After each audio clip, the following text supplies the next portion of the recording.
what kinds of shifts have you made in your strategy to build business in these changing times with that started with travel restrictions, but is impacted by lack of inventory. So you mentioned that you're working your database a little bit more. Is there anything else that you have consciously shifted in your strategy? Yeah, so we've had the mailers and the website and all that. We just really ramped up the mailers to touch more people. And the biggest probably shift has been the YouTube page.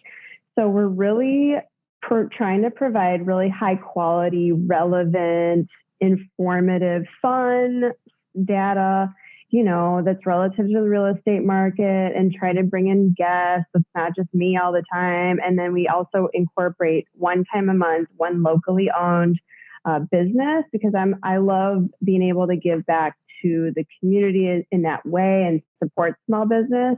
And so we do that. And then, of course, I try to promote the loves of my life doggies. Okay, so we just had the Humane Society on there. So it's fun and they appreciate it. And of course, it's complimentary and it brings, something a little bit of a variety while still being like more obviously in the real estate realm of things. So we're having fun with it. We do twice a week. And we post on Tuesdays and Thursdays. And, we're making it fun, and it's fun and it's informative, hopefully. Yeah, I definitely took notice of your All Things Dogs channel on your YouTube. And what I have found is there's a lot of real estate professionals who have really capitalized on that kind of a personal passion and especially since we have the option to use video. But think about how important it is for a dog owner to feel comfortable that they are coming to a dog-friendly environment. And so, totally. Yeah, tell us about the kinds of fun favorites that you've done in your video series. Oh gosh, I have fun just actually interviewing almost people, but we try to have it light and just there's no script. And one of them that stands out was, I know this sounds boring, but talking to a roofer. And actually I was like, I'm not really excited to talk to a roofer. But then I get there and he was talking about all the charitable work that their company does. And it just grabbed my heart. And I was like, oh my gosh, it was so sweet. And Shayla and I were just so excited to do it. And we were just oh my gosh, it was heartwarming. And we just felt good about being able to put that out there and be able to promote his business. So that was really cool. I know it sounds besides the dogs, of course, that was fun also. So you just gave me a clue to a question that I've been wanting to ask, because your videos are really great. And it's obvious that you are not doing the selfie cell phone video. And so does Shayla actually shoot your videos, or do you use a crew or any sorts of professionals for that?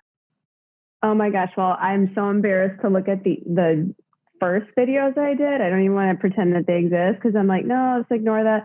But yeah, it's nothing fancy. We actually just, Shayla records it on her phone, and we finally got these microphones. I mean, it's not even a big production. We joke about it. We're like, okay, Netflix is going to call us, but the sound quality is getting better, and, we're actually looking to get it even more better quality if we can, because sometimes when it's windy outside and whatever, but yeah, it's just simple. And then we learned how to edit. Just everything is really from the phone. And so right now we're just it's kind of a big learning curve. YouTube is hard. So it's difficult, but it's fun, like I said. Well, hats off to both of you, because they look absolutely professionally done. And so do you do your own editing? Yes, we do everything.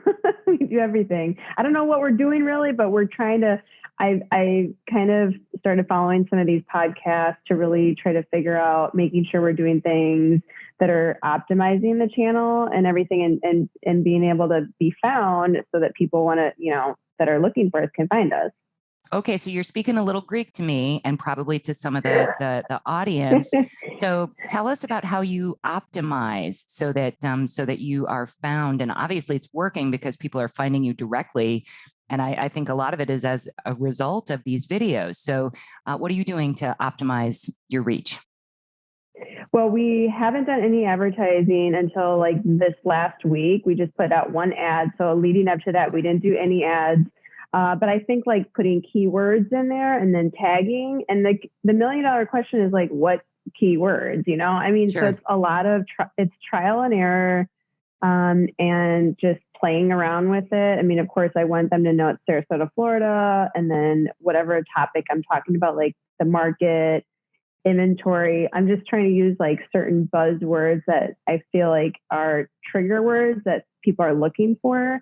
So not only putting in the title has to be catchy, which is like, you know, you try to be in a creative space.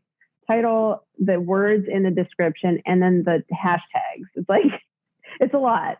So we're still trying to figure it all out because we don't have like, you know, I do have an SEO person that handles my website. So for the ad that we placed last week, I kind of let him take the reins on that because that's what I pay him to do. But outside of that, yeah, it's just Shayla and myself.